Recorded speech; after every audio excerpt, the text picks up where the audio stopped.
تو این ویدیو میخوام یکی از عناصر مهم و کلیدی که باعث موفقیت خودم توی بازارهای مالی شده رو به شکل کاملی بهتون آموزش بدم. پس تا انتهای این ویدیوی آموزشی همراه باشین که این نکته مهم رو به خوبی یاد بگیرید. سلام به همراهان دوست داشتنی، وقت همگی بخیر. من امید فدوی هستم، مدرس و مشاور در حوزه ارزهای دیجیتال که کار خودم رو از سال 97 توی این حوزه شروع کردم و خیلی خوشحالم که توی این ویدیوی آموزشی در خدمتتون هستم.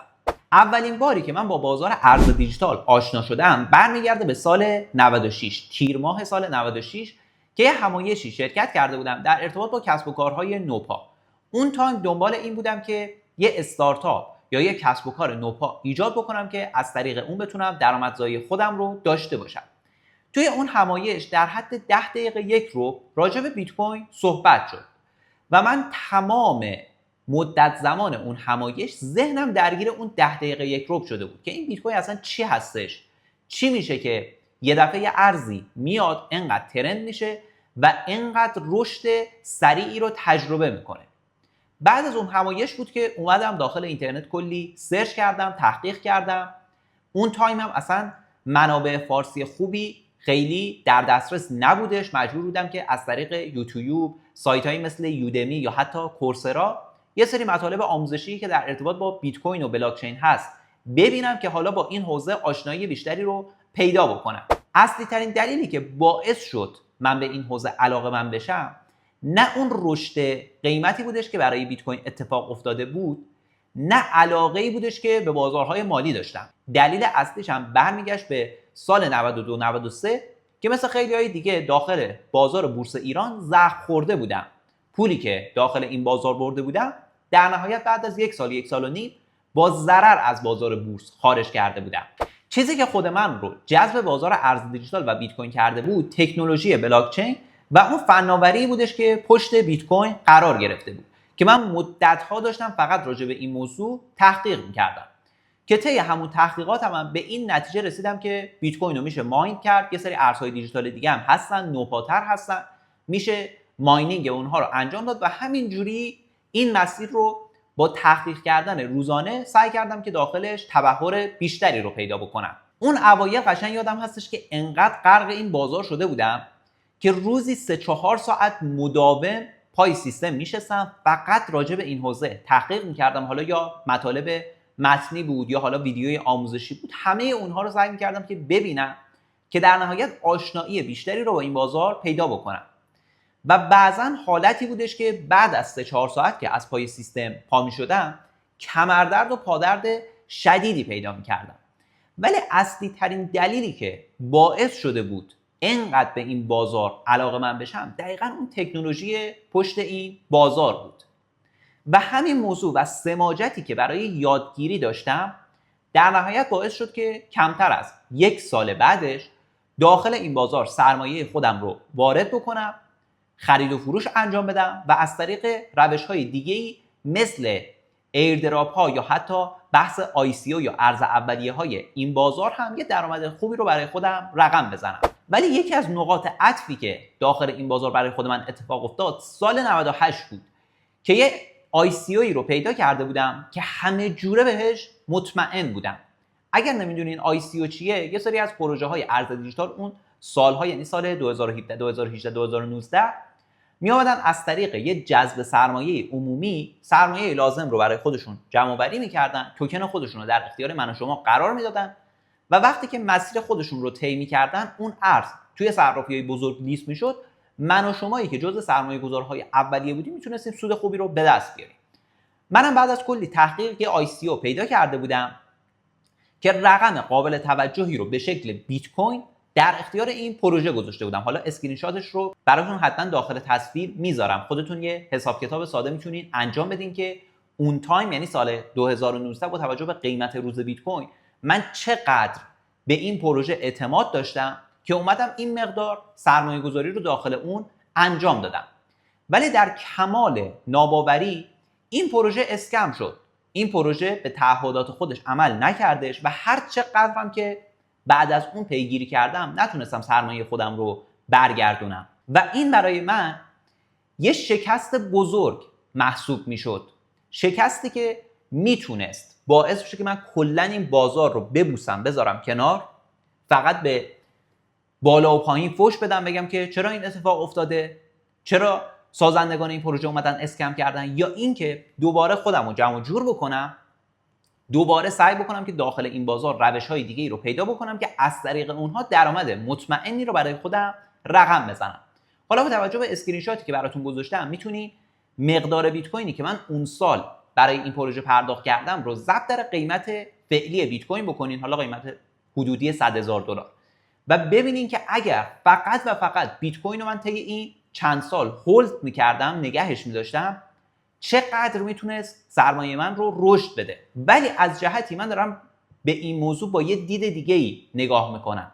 میگم که اگر من اون سال حدود 10 تا 15% سرمایه‌ام رو برای این پروژه از دست نمیدادم، این شکسته برام به دست نمی آمدش، انگیزه پیدا نمی‌کردم که دوباره تلاش بیشتری بکنم، روش‌های جدیدی رو داخل این بازار دنبالش باشم که به دست بیارم. راه خیلی دوری نریم، همین اواخر، همین چند ماه گذشته توی ترید میم کوین ها یه جورایی غرق شده بودم.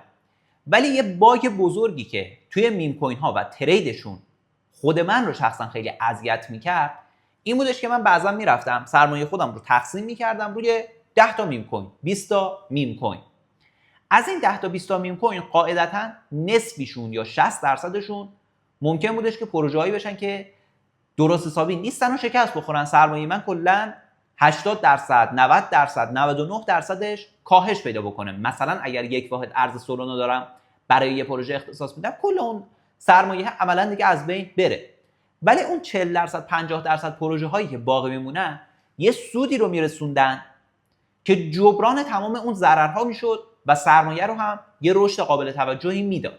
ولی موضوعی که منو خیلی اذیت میکرد این بودش که کل این فرآیند به صورت دستی انجام میشد و این ضرره برای من یه جورایی ناراحت کننده بود. نه اینکه باعث بشه که کل دار و ندار و سرمایه‌مو داخل این بازار از دست بدم، چیزی بودش که باعث شده بود اذیت بشم.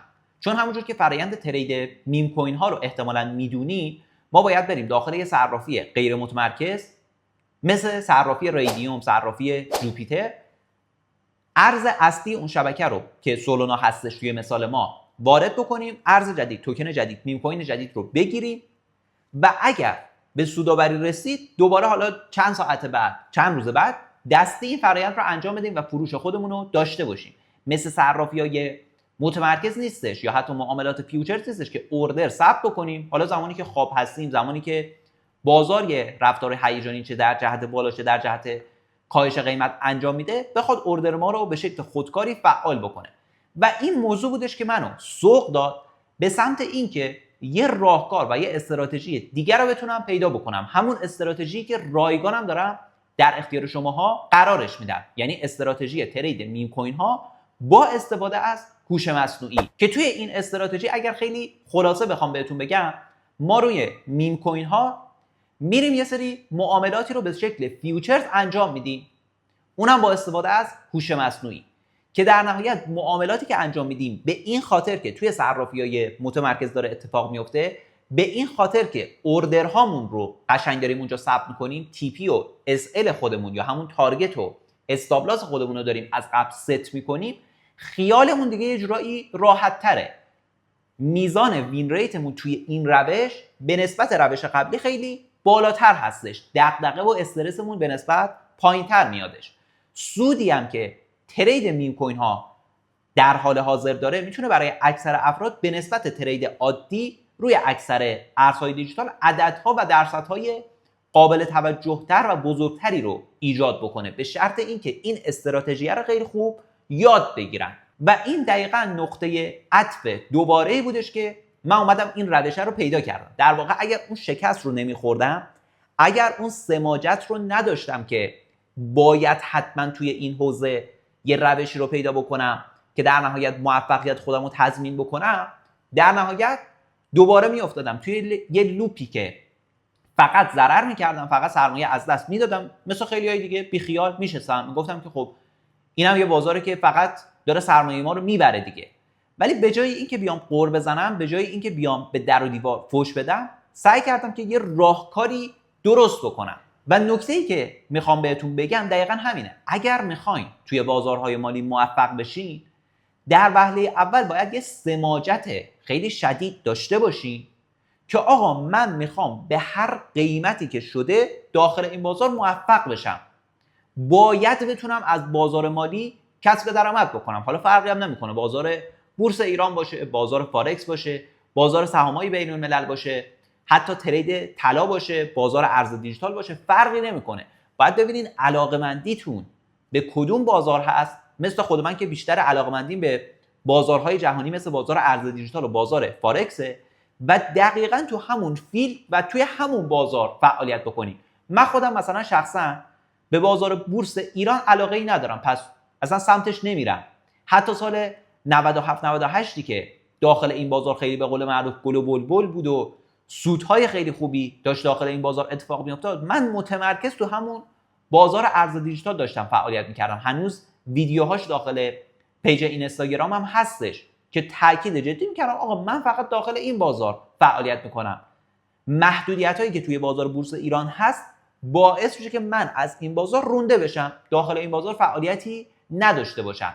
پس اگر بخوام این ویدیو رو براتون جمع‌بندی بکنم، مهمترین اصل و مهمترین نکته‌ای که برای موفقیت شماها توی بازار مالی وجود داره اینه که نه صرفاً برای درآمدزایی، برای اینکه راهی رو برین که همه جوره بهش علاقه دارین، حتی اگر شکستی توی اون راه اتفاق بیفته بازم حاضر هستین بلند بشین، خودتون رو بتکونین، توی اون مسیر حرکت بکنین، اون مسیر هستش که میتونه شماها رو موفق بکنه. حالا باید ببینید با توجه به این نکته و اصل مهم کدوم بازار مالی برای شماها شرایط ایدئال تری رو فعال میکنه.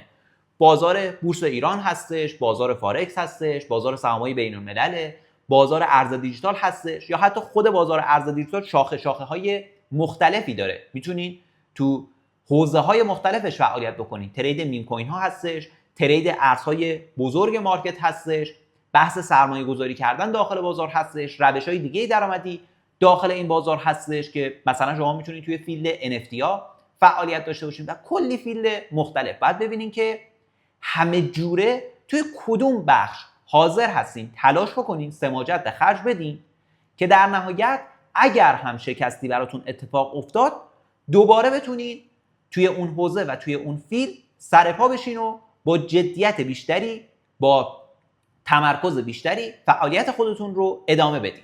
امیدوارم این نکته مهمی که داخل ویدیو گفتم که حاصل چند هزار دلار ضرر خود من داخل بازار هست رو آویزه گوشتون بکنین و در نهایت اگر تمایل جدی دارین که داخل بازار فعالیت داشته باشین، حتما با رعایت این نکته فعالیت خودتون رو داخل بازار انجام بدین. اگر هم دوست دارین استراتژی ترید میم کوین ها با هوش مصنوعی رو داشته باشین، فقط کافیه که وارد لینکی که توی کپشن همین ویدیو براتون گذاشتم بشین، ثبت نام خودتون رو انجام بدین که کاملا هم رایگان هستش و در نهایت با دیدن و اجرا کردن این ویدیو بتونید شما هم توی ترید میم کوین ها حرفه‌ای بشین. حواستون باشه که این استراتژی توی این برهه‌ای از بازار که هستیم داره جواب میده. ممکنه 3 ماه دیگه، 6 ماه دیگه، 1 سال دیگه کارایی خودش رو از دست بده. پس تا زمانی که کارایی داره، تا زمانی که میشه ازش کسب درآمد داشت، این استراتژی رو به شما عقب نندازین و اون رو ببینین و اجرا کنین.